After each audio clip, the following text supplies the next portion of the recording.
All right, ladies and gentlemen, today we're going to finish up section 4.2. Day one, the last couple days, we worked on the end behavior. It just says way out to the right side as x approaches infinity. Is the graph going up or down? And as x goes to negative infinity or to the left, does the graph go up or down? Well, today we're going to talk about what does it mean for a function to be odd or even. Kind of an important topic. It's used for shortcuts in upper level math and stuff beyond there. So we talked about the end behavior, and again, today we're going to talk about what does it mean if a function is odd or even. Now, when I'm talking about odd or even, I am not talking about the powers or the degrees, the powers in the function like we did for end behavior. This is completely different from that, okay? And even functions are symmetric with respect to the y-axis. Odd functions have rotational symmetry with respect to the origin. I think of it as my mapped points that I find reflect across the origin, and if I connected any points with their mapped point, I'll call it, I'll describe what I mean by mapped point here in a minute. If I connect those 2 points, they will create a line that goes directly through the origin, showing they reflect across the origin or have rotational symmetry, okay? In order to get to that, what I really want to do is I want to skip the graphs first, and I want to say, this isn't really what does it mean algebraically, this is what does it mean, and I'm going to cross this out, and I'm going to say numerically for a function to be odd or even. And what I'm going to do, this is the graph of the function right above, and it's the graph of this guy, but we're going to talk about the graph in a minute. Let's look at what is f of 2. Well, f of 2 is going to be 2 squared, and I'm going to get 4. Okay, and that's what I'm doing. I'm going to do this really hard mental math for you.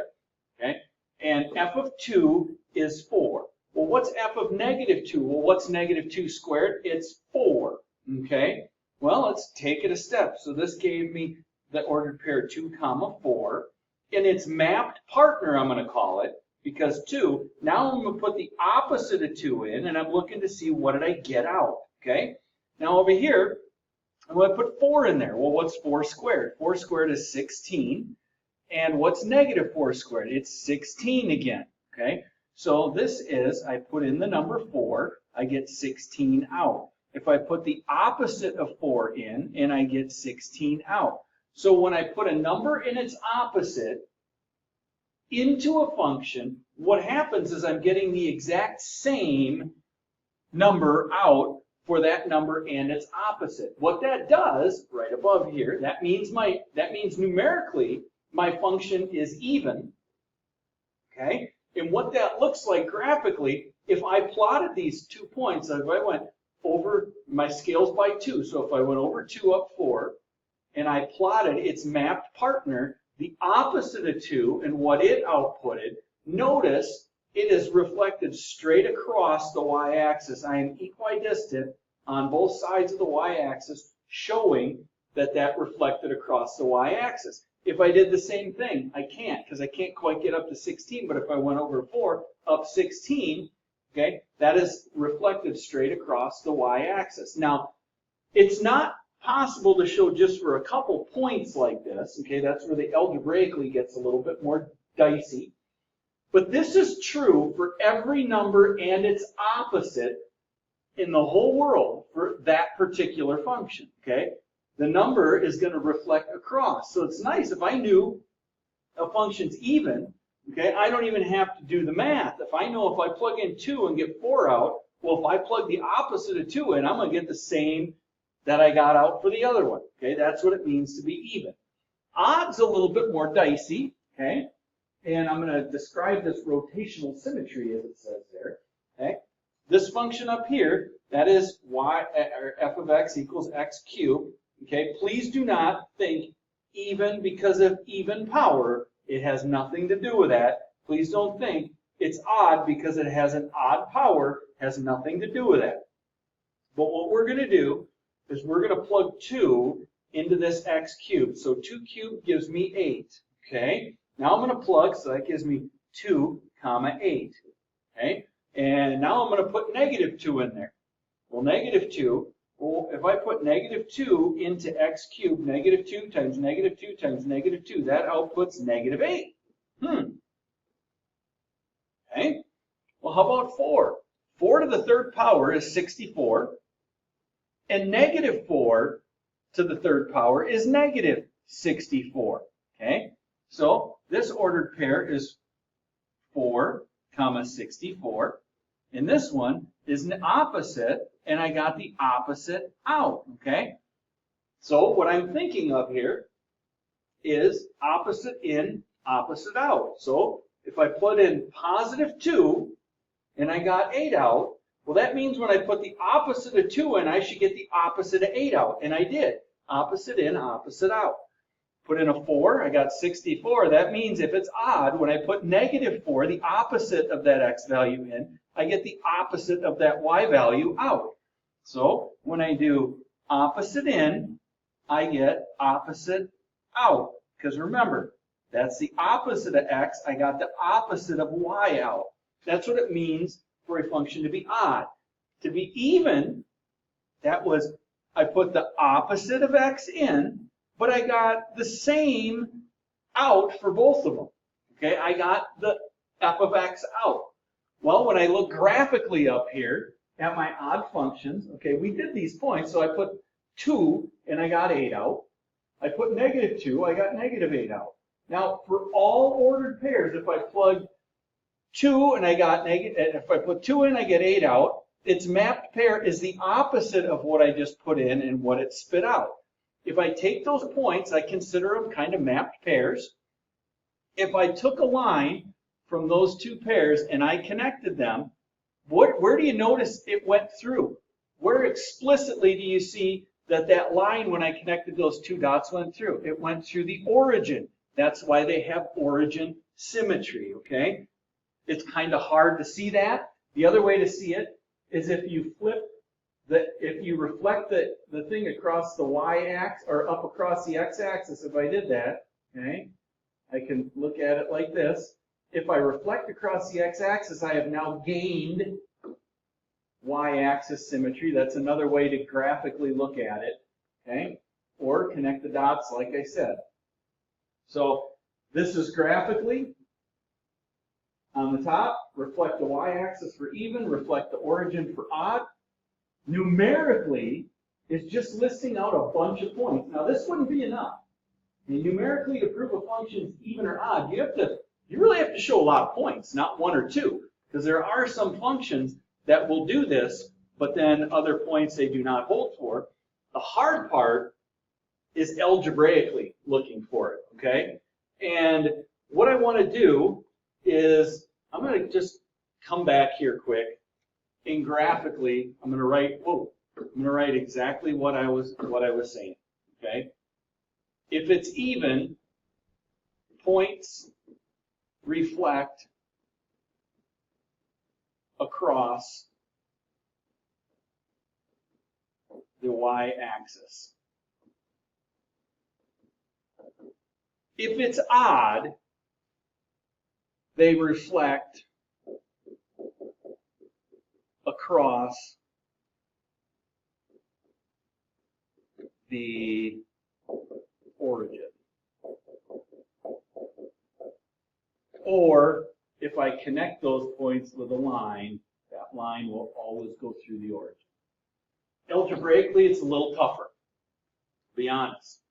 Odd, even, or neither. A function is either odd, it's even, or it's neither. And it has nothing to do with the powers within the function, okay? What I want to do is I am looking for, well, here's f of x. So I know when I put a positive x in, this is what I get out. What happens when I put the opposite of x in? Well, now I got to do a little bit of math, okay? So that's going to be 2, and I'm plugging the opposite of x in. I have to cube it, minus 3. And now I'm putting the opposite of x in. See how I plug in with parentheses all the time? Now I'm going to come back and say, hey, what does this thing equal? Well, negative x to the third power is negative x cubed times 2 gives me negative 2x cubed. Negative 3 times negative x gives me positive 3x. Oh, okay. So I can see here, when I put the opposite in, I get the opposite out, which is a really important statement. I have to have it because opposite in, opposite out, therefore my function is odd. Okay? Now you might be looking at this saying, what do you mean opposite in, opposite out? I don't know what you're talking about. Well, when I put the opposite of x in, I'm comparing these two right here. Okay? And in comparing those two, notice all signs changed. That's what opposite in, opposite out means. Every sign on every term in the entire function changed. 2x to the third was positive. When I plugged negative x in, it was negative. 3x was negative. I plugged negative x in, it was positive. The sign changed on every term. It's odd. Another way to look at it is if I factored my negative off of there, I'm going to have 2x to the third minus 3x in, right? So when I put the opposite of x in and I simplified it, I got the opposite of x equal the opposite of, what is that right there? Oh, that's f of x. That's the opposite. That is exactly what I started with. So opposite in gave me opposite out. That's what that means. Please be aware, this statement has to be there. It is a quote-unquote justification. So now what we're going to do is, because this thing, we said it's odd, if we pick a couple points that we know the points are with their map pair, connect them, they should shoot right across through the origin. Well, I plugged a graph in here for you, and I labeled only 2. I should have labeled more. But if I connect these 2 points with a line, check it out where that line goes through. It goes right through the origin. It's odd. That's going to happen with any point in its map pair. And I'm saying any point in its map pair. The first one I plugged in was a positive number, and then I graphed its output value. Then I took the opposite of that one and graphed its. That's what it is. When the x's are opposites of each other, if you can plot those 2 points and connect all of them with a line, they will go through the origin. Next example. Well, look at this one. I could look at the graph, but I'm not going to look at the graph. We're going to algebraically do it first. So how do I figure this out? I need to say, g, what is g of the opposite of x? I know what g of x equals. I need to know what it equals if I put the opposite of x in. So that's 6. Well, that's a negative x. I got to square it plus 10. Okay?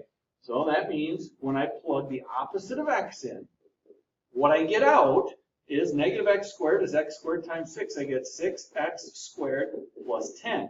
I'm just carrying signs.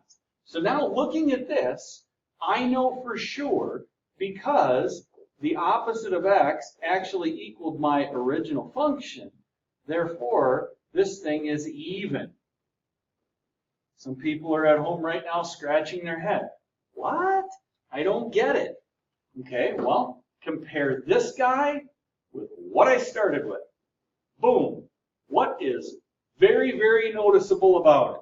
What is very, very noticeable about it is no signs changed. And because no signs changed, when I put the opposite of x in, I got the original function out. That makes it even. So when I reveal this shade over here, the graph of this, that thing should be perfectly symmetrical across the y-axis. Boom! When I put in a 1, I got 16 out. When I put the opposite of 1 in, I got the same 16 out. Beautiful. Okay, that's what it means. No signs changed. Y-axis symmetry in the graph. Last problem. Kind of a tougher one. I don't want to plug it in here and explain it here, so what I'm going to do is I'm going to expand my g of x. Meaning, I'm going to expand it. So I want to say g of x equals, it's going to be x squared minus 6x plus 9. Hey, don't forget, those two terms are like terms. It's negative 3x. Negative 3x gives me a 6x. So all I did was redefine my g of x function. Now that I've redefined my g of x function, now I want to see what happens if I put the opposite of x in there. What do I get? So I get the opposite of x, I square it, minus 6 times the opposite of x plus a 9 spot. Now I'm going to simplify it. So g of the opposite of x equals negative x squared, that's positive x squared. Negative 6 times negative x, that's positive 6x. Positive 9 is positive 9. Okay? What I'm going to do is I'm going to compare what came out with what I started with. Okay? And what I see right away in my statement is I see when I plug the opposite of x in, I did not get the same thing out. Okay? The statement that I just made right here, what that means is some signs changed and some did not. Okay? This one, I see when I put the opposite in, I did not get the opposite out. And what this statement right here means is when I put the opposite of x in, every term in the entire equation changed. That didn't happen. So therefore, okay, it is neither. Some people, again, are still scratching their heads. Like I said, I'm going to come back. I'm comparing these. What I see when I compare them are this.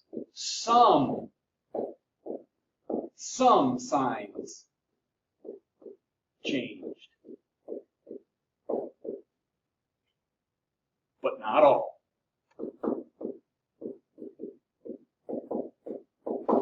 If some change and some don't change, that means neither.